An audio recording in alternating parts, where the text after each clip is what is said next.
And welcome to the QEM Heroes webinar series. I'm Christine Wood, and I serve as the Assistant Program Director for the Heroes Fellows Program at QEM. For more than 30 years, QEM has been a national catalyst for STEM education transformation and research capacity building. Currently, the QEM network serves nearly 900 colleges and universities and reaches more than 8,000 individuals nationwide. This webinar is part of the HEROES initiative. The HEROES program brings together researchers with experience in the federal government to lend their expertise and support to the STEM research and education communities. Our fellows are here to provide tools and tips for navigating the funding landscape, developing STEM programs and partnerships, and improving talent retention in in-demand fields.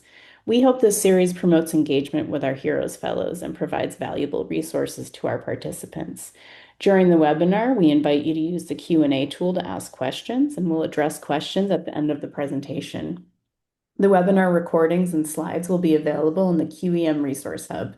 By attending this webinar, you will be added to the QEM network and granted access to the Resource Hub. And I'm so proud to introduce our fellows today. Ken Wright retired from NASA after 40 years of federal service, where he most recently served as a senior policy advisor in the Office of Technology, Policy, and Strategy. Other roles during his career included director of the NASA Inventions and Contributions Board, executive director for the Science and Technology Partnerships Forum, and agency lead for innovation. Ken also served 2 years in the White House Office of Science and Technology Policy, where he led the National Science and Technology Council and lab to market activities. Career highlights include receiving NASA's Outstanding Leadership and Exceptional Services Medal and being inducted into the Academy of Distinguished Alumni for Virginia Tech College of Industrial and Systems Engineering.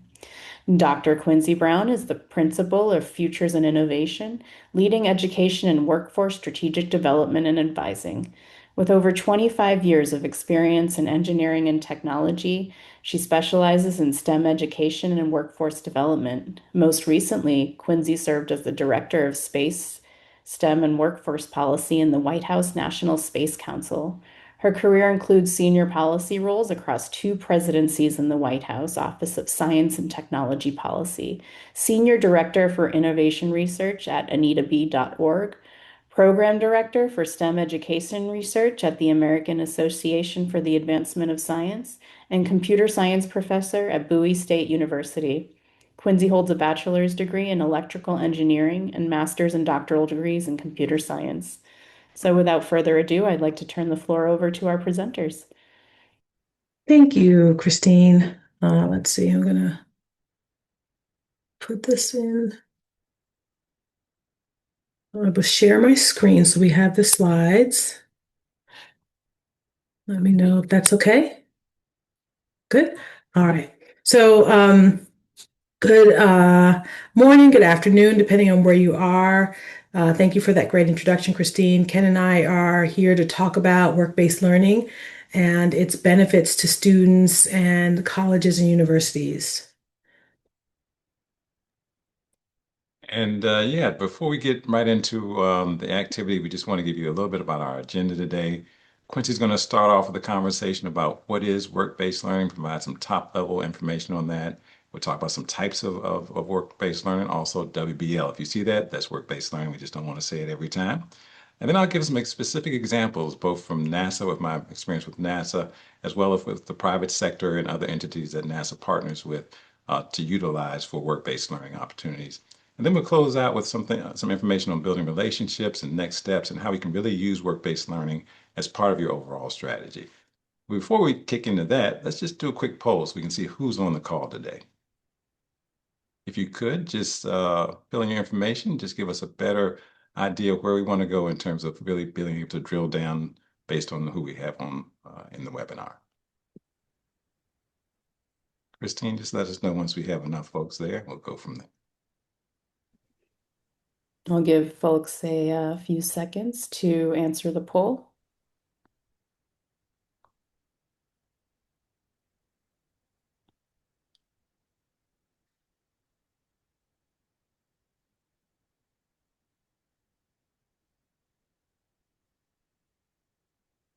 Okay, I'm going to share results.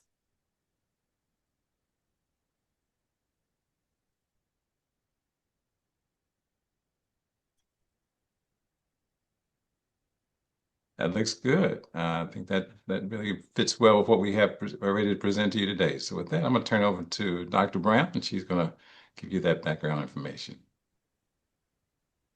Thank you. So, as I mentioned, we're here to talk about work-based learning today, and just to give like a kind of high-level general description or definition of it, it's really about experiences that connect classroom instruction with real-world experience.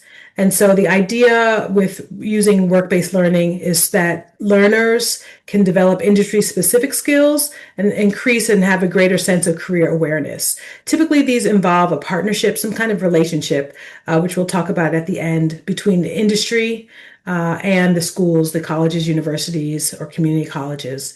And there's many types of work-based learning opportunities. We'll cover most of these today that include apprenticeships, internships, mentoring, fellowships, co-ops, and research experiences.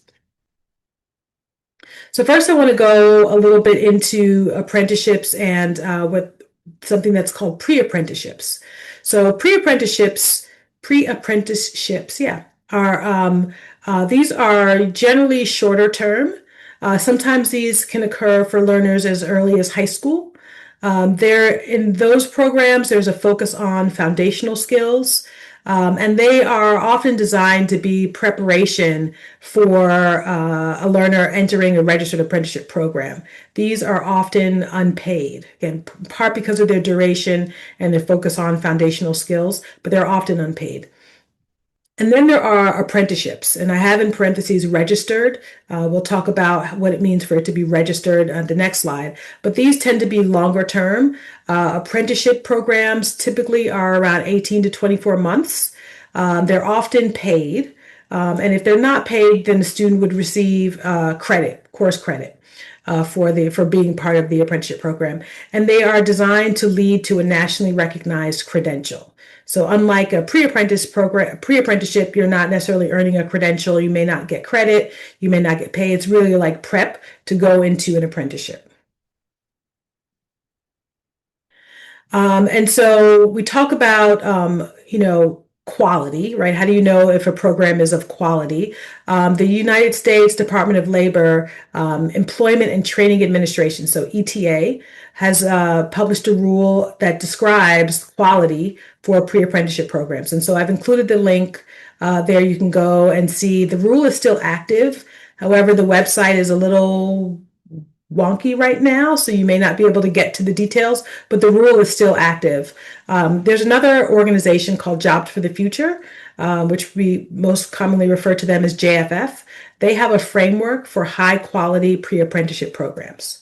And that includes ensuring that there is transparent entry and success requirements so that people who are starting these programs understand, what it is to get in and how to be successful, that there's alignment, right? What the skills that they're being taught are those that are valued and sought after by employers, and high quality apprenticeship programs, as these programs often are designed to lead you to an apprenticeship program. You want to be sure that what you're learning and what you're doing is going to be, put you on the path that there's alignment. It also will culminate in one or more industry recognized credential, and that you are developing the skills through actual hands-on exercises and activities, not just reading something or hearing someone talk about an activity or a topic. And then it offers a series of wraparound supports. So again, beyond just the skill that you might be focusing on, there's career exploration, there's other academic wraparound supports that a learner might need while participating in a pre-apprenticeship program, and that there's a path, right? There's a way in which someone could, if they want to, transition into a registered apprenticeship or another high quality apprenticeship program. The ETA has a website that's subpart of apprenticeship.gov that has an overview of pre-apprenticeship programs. There is a way for you to, if you're interested in starting one or learning, how your institution or organization can be part of one, you can find a partner to work with. And then there's a part for learners called Career One Stop that's funded by DOL, where learners can go and learn about different pathways, different occupations, and that's called Get My Future. The U.S. Department of Labor has a website, apprenticeship.gov. They have an extensive process by which apprenticeships get registered. So we talk about quality apprenticeships. And so there is a way in which intermediaries or entities can register their apprenticeship, and they keep a directory of all of the registered apprenticeships that are available in the United States. I'll also give a shout out that Registered Apprenticeship Week is coming up in a couple of weeks later this month, starting on the 26th. So there'll be a lot of, for those of you in that circle, a lot of activity and energy and information and stories coming out about the value of apprentices and participating in apprenticeship programs. On the website, I've got an image there from the snapshot where you can actually go and browse by industry. And so, again, we're here to talk about STEM, but there are also apprentices in healthcare, hospitality, financial services. So in all sorts of industries, there are apprenticeships that are available. And you can go to the website there to explore more and learn about and see what specific opportunities there are. There's a part of the website for employers. Again, if you're interested in thinking about how do you start an apprenticeship program, how do you host an apprentice, if you are a job seeker or your students might be job seekers, they can learn about career advice, again, how they navigate this system. And then if they're actually looking for a registered apprenticeship, they can go to the site there, browse by industry or geography or occupation, and see what there is available. There's also public service apprenticeships. And so those are largely the first part I showed you talked about was like private sector, but federal departments and agencies also have, some of them do have apprenticeship programs. And so like NASA is one, but USDA, DOD, Department of Energy, Interior, Justice, Labor, Treasury, Transportation, and the VA all have programs to support apprentices. And so I kind of have a snapshot there of what a listing looked like for Department of Treasury in the Bureau of Engraving, which is not an area that I would have thought about might have an apprenticeship program, but they do. And they're looking for carpenters, electricians, painters, machinists, I kind of browse the other ones, but they're looking for apprentices in areas like mechanical engineering technicians or electronics engineering technologists. And so there are a whole host of occupations that encompass a range of skills across the federal departments and agencies where they are also apprenticeships are available. Next, I want to talk about internships and co-ops, which are cooperative education programs. They differ slightly, and again, I'm kind of putting them in two buckets, though, and so I'm speaking in generalities, but typically internships occur during the summer, and they tend to be a little bit shorter, like 8 to 12 weeks, and they typically don't delay graduation. They can be paid, they can be unpaid, they could be for credit. And so the specifics of a particular program will vary, but that's generally kind of the shape and the contours of an internship. A co-op, on the other hand, they often occur during the academic year. And so I remember when I was an undergraduate, I did 3 semesters as a co-op student, and I completed a co-op one during the summer, one during the fall, and one during the spring. So alternating semesters. They tend to be longer than an internship. And so again, depending on the length of your semester or a segment of your school calendar, if you're on quarters or semesters, right, they could be a little bit longer than a typical internship. And they may delay graduation because some of the time or a semester that you would otherwise spend in taking courses, you're now spending doing your co-op. And typically these are paid because of the longer duration. And sometimes you do get credit depending on the program that you're in, but most often they're paid. I think one of the ways I included a link here from Indeed about the differences between co-ops and internships. If you're interested, there's a link you can read more. But one of the great ways to find co-ops is on Indeed. These are mostly in the private sector. You can just type the word co-op, you can type a location, or you can, kind of do some searching around there, and it'll pull up all of the co-ops, a large number of co-ops in the private sector that are available. You can do something similar for internships, and search for internships that way. There are a lot of internships that are available in the private sector for students. And I'll add for the federal sector, there is a jobs portal called usajobs.gov, which, if any of you have had to navigate that, is a beast. But they've created in recent years a student section that is a lot easier and for students, for anyone, but this one is designed for students to navigate. And so there in the student section, you can find internships and other opportunities just for students. And again, you can do keyword searches. You can search by agency, discipline. You can search by geography and find different opportunities that are available just for students. Next, I want to cover, I would be remiss if I didn't mention research experiences. What I'll talk about is primarily for undergraduates, though there are obviously research experiences for graduate students as well. And typically these occur, again, during the summer. And they're hosted by universities, but also industry. There are a good number of industry research experiences that are available, research opportunities for students that are available. Again, during the summer, they tend to be a little bit shorter, 10 to 12 weeks or so, and they're most often paid. And so you can also check Indeed, or some of the professional societies are good sources for finding some of these research experiences for students. One of the places that I generally send students to, and faculty, if they're unaware, is to the NSF REU site. So the National Science Foundation funds and supports a large number of research experiences for undergraduates. And these are great on both sides, right? So faculty, if you have an existing NSF award, can generally often apply for a supplement. So if you have an award and you think, okay, I would like to support one or two students during the summer, you can check in with your program officer and receive, probably there's some process you would go through to receive an additional supplement to your current award to fund students. And if you are in a position where you think, hey, I'd love to have what they call an RU site. I believe these are, kind of like a cohort, like a larger cohort of students where you can fund up to 10 students. And sometimes it could be multiple faculty, right, in a department or on a campus can be part of an REU site. And then you can apply for funding to support that number of students. The NSF REU site, I should say, that covers all of those research areas that are listed there.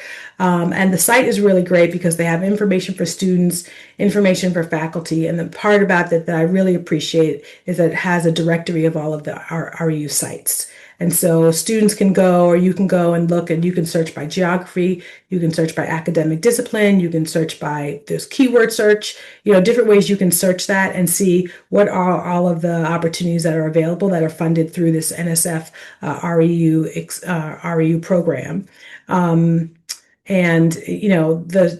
Often students receive, I forgot what the stipend level is around now, but it's several $1,000s over the course of the summer.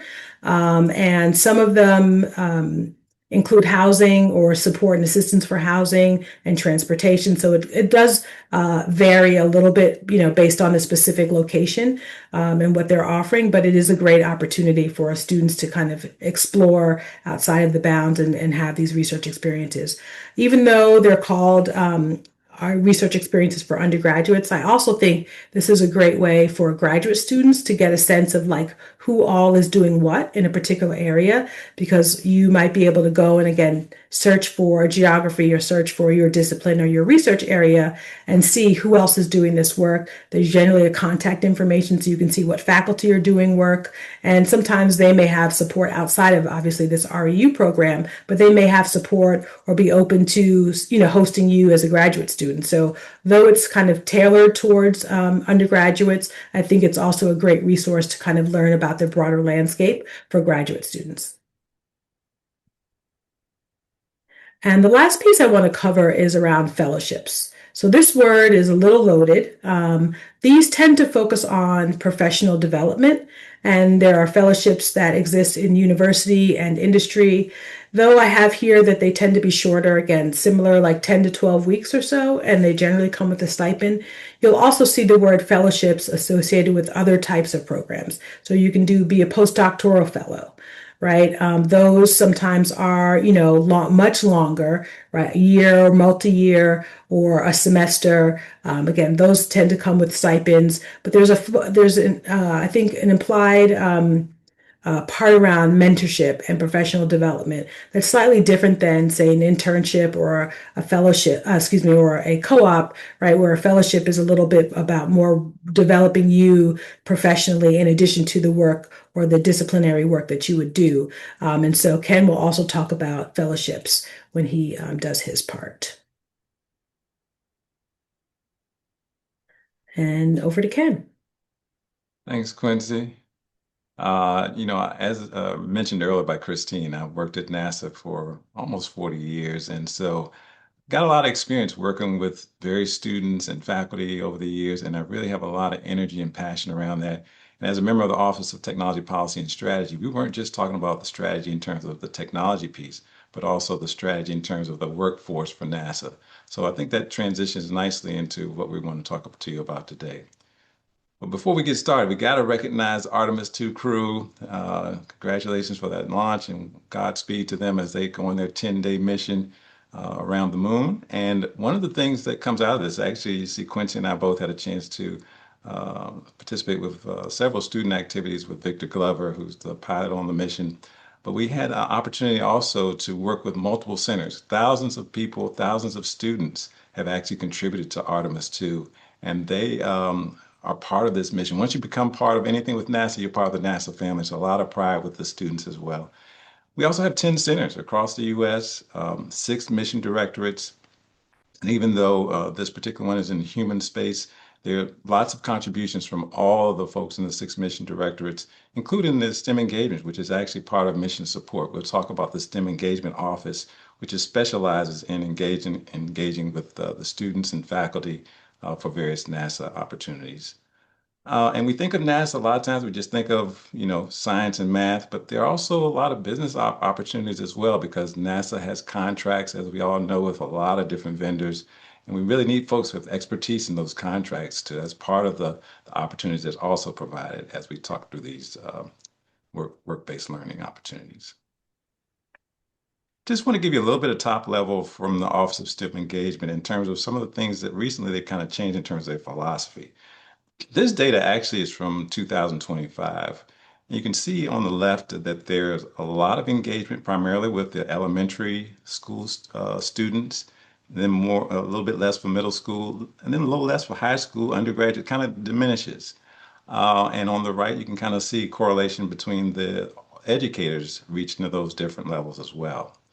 But there is going to be a change in 2026, or has been a change, which is as denoted on the next slide, which focuses on high school, college, and post-doctorate type opportunities, because they really want to really focus on the learning and preparation portion of the STEM continuum. The Inspire piece, which inspires the K through 12, kind of students to say, hey, we're excited about space, that's going to be more assigned to the mission directorates. And then the STEM engagement office will actually be focusing on high school and college preparation and learning. And then the employment piece, of course, will be once they get a job. So this translates to FY26 really having a STEM engagement portfolio really focused on grades 9 through 12, as well as the higher education. And this includes the grants and awards, internships and student work experiences, challenges and competitions. When we think about NASA, a lot of times there are things out there that we all aren't even aware of that you can have your students participate in or students can participate on their own. And it gives them a leg up when you talk about applying for work-based opportunities. What's going to set those students apart is participating in things beyond just what they normally do at school. So these challenges and competitions are a great way for faculty at the colleges and universities to kind of encourage their students to really participate in these opportunities so that they can have that leg up when it comes down to putting in their resume for opportunities. I think that's good on this one, Chris. This is another great site that NASA, we put these links throughout the presentation, which will be provided to you. And this one really shows the learning opportunities from high school all the way to postdoctoral, because even continuing opportunities after postdoctoral opportunities. So not looking to go into a lot of details here, just wanted to let you know that this is a resource that you can go to and search on, depending what level you're looking for, even things for faculty. In the continuing opportunities portion of this site, you can see training and opportunities for faculty to learn more about what NASA's missions are, the challenges that they're facing, and those types of things can be helpful as you're putting together your strategy for what are we going to target in terms of some of the NASA missions, NASA challenges that are most aligned with the work that we're doing in our college and university. So now to give you some specifics on some of the work-based learning opportunities at NASA, we'll start on the left talking about NASA internships. This particular portion of the work-based learning is managed by the Office of STEM Engagement, and these are primarily undergraduate, and these are short-term opportunities. So if you apply this summer, you get an internship, then that's only for 1 year. That you don't have an opportunity necessarily to come back next year because you're focusing on a specific 1 year opportunity. There are 3 sessions per year. Summer is about 10 weeks, fall and spring are 15 weeks. And right now, we're already at the fall application deadline. So if you were looking for this summer, too late. Be ready for next summer. But you can be ready for the fall semester if you have, because that deadline is May 22nd for fall applications for fall internships. And you can apply through the NASA STEM Gateway. Got the link there. And once you go through the STEM Gateway, you actually register with your information. And you can have access to a lot of different webinars available for faculty as well. And there's actually one coming up on May 7th, which is a webinar about NASA internships in general. Lots of good information. But you can also interact with folks from the STEM community at NASA to ask questions and get more information. The second program we're going to talk about is the Pathways program. This is managed by the Office of Human Capital Management because these are actually civil servant positions. So you apply through USA Jobs, and we know that's a little wieldy, but Quincy mentioned that those are potentially some student opportunities. They're kind of separate. But these are civil servant positions, so you actually accrue federal service during the time you're working at NASA. And these are recurring, where you basically, these are long-term developmental type programs. So once you're in this program, you continue through graduation. And there are lots of opportunities for post-graduation employment that come from this. And that's why it's managed by Human Capital Management. Then the last opportunity segment that we want to talk about is the postdoctoral fellowship program. This is basically where early career portion of this is where you've graduated within 5 years of your doctoral degree. Then they have the senior scientist portion, where it's more than 5 years from your doctoral degree. And also, you engage in these ongoing research projects for up to 3 years. The deadlines kind of rotate through March 1st, July 1st, and November 1st. And you apply through the site there that's recognized. So, kind of different opportunities depending on where you are in your career. Before we leave NASA, I just want to talk a little bit about the Space Grant Consortium. This was actually founded in 1989 as the National Space Grant College and Fellowship Project. They shortened it to Space Grant Consortium, which is actually 52 consortia from around the country. It's actually in all the 50 states plus District of Columbia and Commonwealth of Puerto Rico, where these consortia fund fellowships and scholarships for students pursuing careers in science, mathematics, engineering, and technology, or STEM, of course.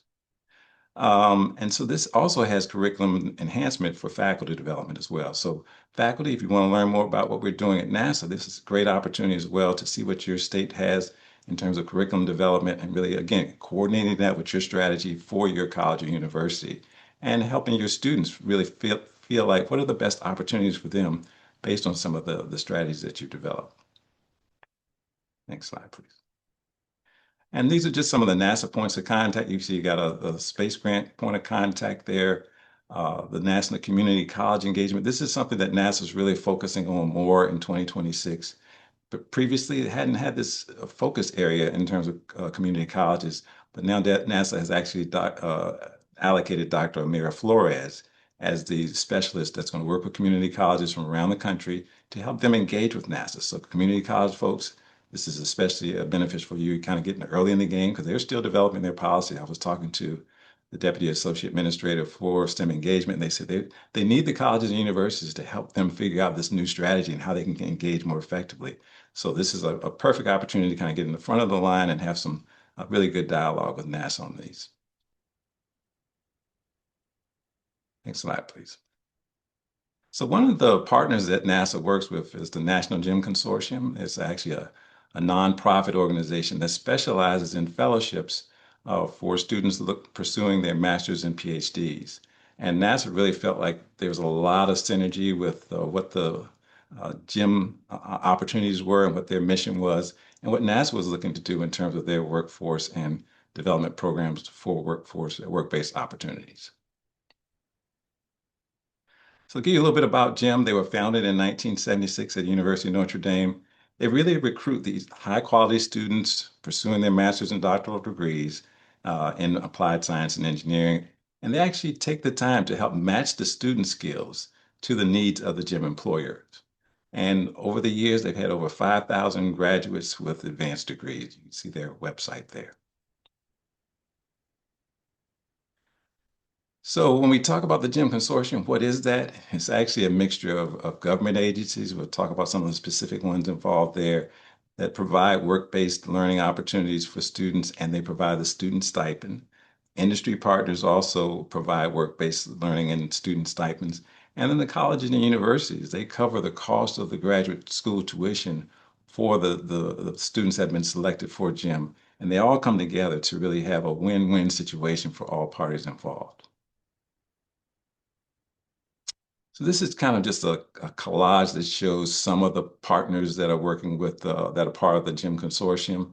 You can see, of course, NASA there and some of the other national labs, but it's also industry partners, Exxon, 3M, throughout the country. So lots of great opportunities for students from your colleges and universities to get connected to these opportunities from major corporations, as well as labs and various federal entities as well. So really just a quality organization that's been running for a while. And how does this really work? The GEM Fellows, typically we have over 2,200, and I say we because I'm actually on the board of GEM. I have to disclose that. It is a we when I'm talking about GEM. I was actually the one who introduced GEM to NASA, and NASA said, hey, this sounds great. Let's jump on board. So I actually had them from several sides. But had over 2,200 applicants a year, and they're screened by GEM to kind of figure out what are the best students that really match to the opportunities that are out there from our employers. The average GPA is over 3.5, and typically over 80% of the students accept full-time offers from the sponsoring employers. And the GEM Fellowships, as previously mentioned, has over 5,000 successful GEM Fellows since 1976. And this kind of gives you a timeline because it's important to know when to apply and those type of things. So in July, the GEM applications from the students is opened up. And then in November, the employers actually come together to judge the students. So you get all these applications, representatives from the various employers come together to review those students and really select the best ones based on the opportunities that are out there from the GEM employers. And then by December, the fellow selection begins. And this is actually the process of connecting the employers with the different fellows who are actually available. One of the things that GEM does have during the application process is that if they're new fellows, then they need to be applied to 3 master's or PhD programs as part of the process. So it's just, again, making sure that they have several different opportunities when they apply for these programs. And then the university selection begins in April, where the students have to down select and say, okay, of the 3 that I applied for, this is the university that I've been selected to and actually will be working with as part of the GEM program. And then the selection actually ends in May. So about this time of year, we've already worked through a lot of that process, and the selection has ended in the May time frame, and internships begin in June. And typically those are just summer assignments. And before we get off of GEM, I just had to give an example of Asad Abdul Hamid, who actually worked with me at NASA headquarters, received his PhD in May of 2025. And this was a great example of how Jim was really beneficial, not just to NASA and the student, but also to the college and university. At NASA, he worked on this orbital debris remediation. This is basically getting rid of a lot of the space junk out there, different strategies to get rid of the small things that have been left in space to make it cleaner up in our, especially low Earth orbit. But this aligned with Assad's research that he was doing at Stevens Institute as well. So this was one of those situations where talking to his professor, he said, hey, I've got this opportunity at NASA through Jim. And professor said, that sounds great. And actually the work he did at NASA really helped improve the professor's NASA research opportunities in space and earth science, or Rose's proposal that was submitted by his professor at Stevens. The proposal was subsequently funded by NASA, and Assad was actually the lead author on a journal article that was published in Spacecraft and Rockets and several other entities. So, and the professor actually got benefits from this even after Assad graduated, because he still has some actual work that's following up from that. So again, this is one of those situations where the faculty also benefited from the actual work that was done through the work-based learning opportunity through GEM. And this is the type of thing I think that we want to encourage folks to do. When you're talking about work-based opportunities for students, don't just think about the student and what they can benefit from, but look at the overall strategy and how that fits in. And I think that's kind of transition to my next slide. Oh, not this slide, the slide after this one. But this one is talking about, if you aren't a GEM member, how does your university become a GEM member? Typically, it's by invitation of the board of directors. As I mentioned earlier, I'm on the board. So if you're interested, let me know. We can give you a little bit of tips on how to do that. But consideration is given to the strength of the school's graduate programs, really combined with their overall interest of the university to really look at education for underrepresented groups, underrepresented domestic STEM students. So we are typically talking about U.S. citizens. And usually each of the university appoints a board representative where you are the representative to GEM from your particular university. And GEM brings the collective group together with the employers. So this is an opportunity, again, to have some interaction and communication with a lot of industry partners, with federal partners. These representatives from the universities come together once a year with the board and other members of the GEM community to have conversations about strategic ways that we can really benefit both themselves as well as the graduate students. And you can see there the proposals are submitted through the university application. All right, key takeaways. I think I've kind of said this, but I just want to reemphasize the work-based learning should be a key component of your organizational strategy, not just a hit or miss thing, students doing it on their own, but actually taking time to think about how do these opportunities align with the strategies for your college or university, and really looking to identify those opportunities that link to that strategy and really providing the best opportunities, because the students will get great experience. But the student network, it really provides colleges and universities valuable insights and feedback on what the employers are looking for. That should also be part of your program and say, hey, this is area that see is going to be hot in the next few years based on the employer insights that are gained from the students. So use those students to provide that feedback that can be helpful as you're setting up curriculum and other things to help shape your programs in the future. As I mentioned, NASA is looking to increase the interaction with employers, so it's a perfect opportunity for that. I'll be around to talk about that more if you like more information. And we're looking for those win-win opportunities where you're really looking to build the relationships and trust, because anytime you put a proposal in, if somebody hadn't heard of you, it's going to be really difficult for them to put things out there. But if you've already built up relationships, demonstrate the value of your college or university or community college, whoever it is, to the funding organization. And these opportunities are built through work-based learning opportunities, other things that could be part of that activity. And just to give a little plug, we'll actually be talking next Thursday about partnerships, which is another key aspect of this organizational strategy. Quincy and I will actually be taking it to another level, looking at the partnerships piece, which is kind of accompanies the work-based learning. And I'll add that, though the examples that Ken has described were focused on NASA, there are parallels across the federal departments and agencies. And so there are research labs, and as well as the FFRDCs, the federally funded research and development centers, which are kind of like quasi-governmental, but there's a lot of research that goes on there, and they host student interns. And again, you can find a lot of those by searching the usajobs.gov or Indeed or some of the other sites that were mentioned, where there are opportunities and ways in which students can gain the experiences, but you also then can develop a partnership, right, and kind of strengthen the pathway between your lab or your institution and that public or private sector entity. Oh, that's a great point, Quincy. But everybody knows, NASA is the best place in federal government to work for 100 years now. So, if you're going to go, you just go to NASA. No, yes, and on to the next slide. Just Uh, all right. This is our so information yeah, and yeah, all the great QR codes for the QEM events page, which gives you all the different events coming up with our other folks in our cohort, the Heroes webpage, and webinar feedback. Please give us feedback. We want to make these better in the future and always be, let us know if there are other topics that you think would be great for us to include in future conversations, because we want to make these topics really relevant and most impactful to all of the community.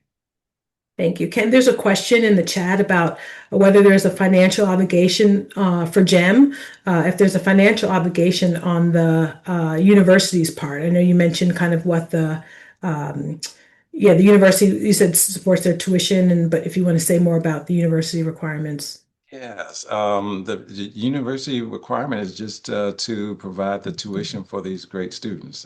So that is their contribution. I can't remember if there's any small fee, but they tried to make it minimal in terms of impactful for the colleges and universities. There are a lot of already HBCUs and other MSIs as part of the GEM consortium. So first thing is to check to make sure that you might not already be a member, because some folks have memberships that they didn't even know about, and it's just a matter of kind of turning it back on. So again, be glad to connect you with the folks who can give you more details on that. But basically covering the cost of the graduate school tuition during the time that the student is in the GEM program from the university perspective. And then here again, as Christine did put the link in the chat there to evaluate the webinar, but there are QR codes where you can learn more about the Heroes program. Ken mentioned that next week he and I will be doing a webinar on partnerships, but there are webinars that happen several times during the week, and there's a event page there for QEM, and then the webinar feedback form.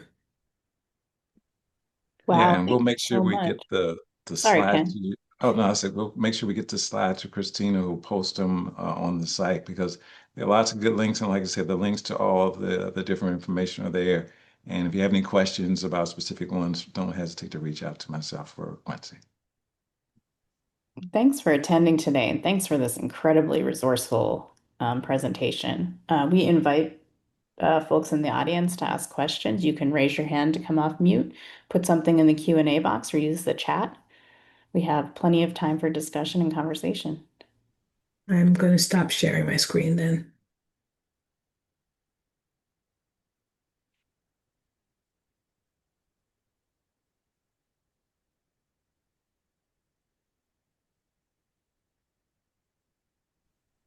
So I am going to ask a question. It's in line with the GEM information.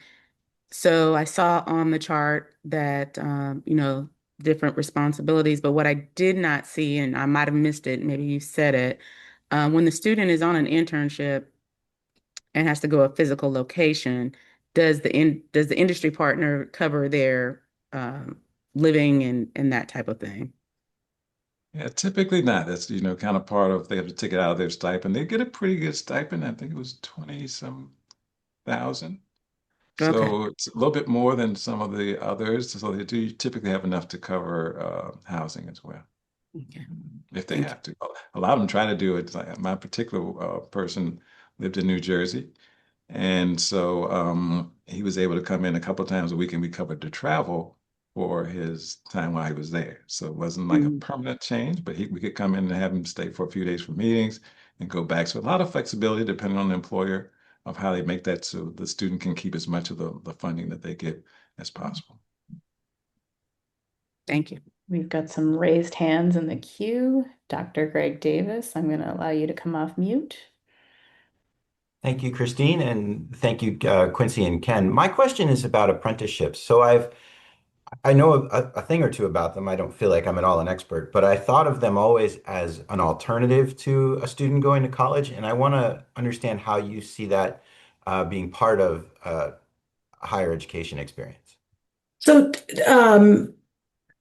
typically, um, apprenticeships are the ones that I'm referring to, let's put it that way. The ones that I'm referring to are complementary to a student going to college. And when I say college, I'm speaking post-secondary broadly, not necessarily to a four-year degree granting institution, but a lot of the technical and community colleges have apprenticeship programs. And so these are because part of the purpose is for them to get the hands-on work-based experience while they are that complements right and aligns with what they're learning in the classroom. There's got to be the classroom component, right? And so and then at the end of the apprenticeship period, they will have earned a nationally recognized credential. So this would be a certification or an AA, associate's degree, or depending on what the credential is, but they should receive a credential at the end, as well as in all things are going the way they should, and offered a transition into full-time employment. But there are some, I know, like in the previous administration, there was a big push for apprenticeships for teachers, right? So there are some fields. That's the first thing that comes to mind that do, ultimately do require a four-year degree where there are looking at using the apprenticeship model. But that's the one that comes to mind for that. And one other piece too, I know when I think of apprenticeships, my parents and I used to live down in Hampton area, Hampton, Virginia, and Newport News Shipbuilding is known for their apprenticeship program. So a lot of the private industry has their apprenticeship programs too that you could look at because they take everything from the apprenticeship training to the workplace and even have where they're on campus for on living during the apprenticeship. And so it's a really great program that really focuses on the craft, a lot of welding and those types of things. But they actually have it more like a college experience, even though it is an apprenticeship. They have a football team, but all that type of thing. I've been always really impressed with the Newport News Shipbuilding Apprenticeship Program, one of the best in the nation. Yeah, but that's still like, right, there's a classroom component to Yeah. that, right? That is complemented by the hands-on work experience. Yeah. Okay. Cool. Thank you. You're welcome. And that's part of why I mentioned too, like registered, right? And like that word registered and the word quality, right? There are all sorts of programs out there. And so there's trying the effort around them being registered, implies that there's certain criteria that they've met that students, learners know, okay, if I enter this, here's what I can expect, and it's clear and transparent. And Dr. Erickson, I'm going to allow you to speak and come off mute. Yes, hey, how are you doing? Both of you, great presentation, very informative. I had a question to Ken. With your discussions with the education folk over at NASA, was there any discussion as to how the internships the numbers were increasing or decreasing? Um, I think it's been harder and harder for students to get employed for the internships, and particularly in the summer. Yeah, great point, April. In fact, that's one of the reasons I think that they kind of shifted some of the focus in 26 because they were using a lot of the resources for the K through 12. And I think they're going to try to repurpose those because NASA turned away thousands and thousands of students because of the limited number of opportunities that were there. So I think they're trying to shift some of those to provide more opportunities. They're still kind of working through that in terms of just getting their budgets but I think that is part of the plan is to ultimately have more resources for the internships provide those work-based experiences and a little bit less focus from STEM engagement on the K through 12 so they can kind of repurpose that budget. Still won't be able to as you can imagine, handle all the students, but there will be hopefully an increase that we'll see in this year and next year as we're really looking to redevelop their budgets. And that's Yeah, one of the reasons. Ken, since you have their ear, it would be great to also suggest that they figure out ways how to offload the personnel that are being the mentors because typically they don't have a real release time to really support a mentee well. And so if there's ways to provide WBS charge numbers to support those efforts for the federal worker, that I think that would also solidify that you get really great experiences and mentors are dedicated to really supporting a student. That's Just overall, um, the notion of completing a work-based learning experience, so an internship, a co-op, for students is becoming more important. And the expectation that students to be competitive will graduate with, one, two or three experiences, I think is becoming a bit more of what the expectation is from industry or from those who are hiring them. And so as April, you mentioned, right, like lots of students are getting turned away or having to apply for 5, 10, 15, 20 opportunities in order to just land one, right? And that's just one time. So I think this issue is important, and I think being able to provide, I don't I'm pretty sure I'm thinking now in hindsight I didn't say this, but being able to provide students with opportunities to do work-based learning happen outside of the ones that we talked about. So you can also do things like your capstone courses, right? You can work with industry to bring some of those hands-on work-based experiences and projects into your classrooms or into your labs so that students have something to write about in their applications, in their grad school applications, or in other, internship or co-op experience applications that they've done and can demonstrate that they've done these kinds of things. And so, aside from what we've talked about, there are ways you can do that on campus, in your labs, in your classrooms to provide students with the hands-on real world experiences and opportunities, in addition to going off campus to do those during the summer or during the semester. I totally agree with you, Quincy. It's experiencing that firsthand right now that students almost have to walk on water to be accepted or to get scholarships or full rides. Things are becoming really tough, and so students have to find experiences all over the place, wherever they can, to really make their resume pop out and show that they're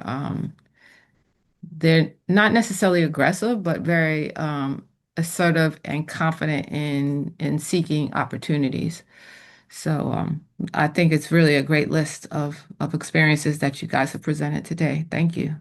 You're welcome. And one thing I'll just add to that, because y'all got me just thinking about the whole process, and a lot of the internship opportunities are competitive, and we know that's difficult, but there are things as faculty we can do to really help the students be in the best position when they do apply for these internships. Again, looking at things that are publicly available in terms of these competitions and things that will show that the students have a passion for what NASA is trying to do or whatever the entity is. So, not just NASA, but any of the entities are doing. Look for those opportunities that aren't competitive that say encourage the students to participate in those so they will stand out when they put their resume in for that internship or opportunity to show that they actually are not just willing to just do the school work, but also to go beyond their own time to do things that are the rocket competitions or whatever it is, robotics. So really encourage it. And again, I think that should be part of a college or university strategy is to really have that as a coordinated piece with the students. Of additional questions, I just want to thank our presenters for an incredibly informative talk today and for providing all of the resources and conveying your own experiences as well. Please join us for an upcoming webinar and visit the QEM site for event schedule and to meet your heroes on the Heroes program page and potentially reach out to Heroes for resources and idea sharing. Thank you very much for attending today. Wish you a great afternoon. Thank you all. Thank you.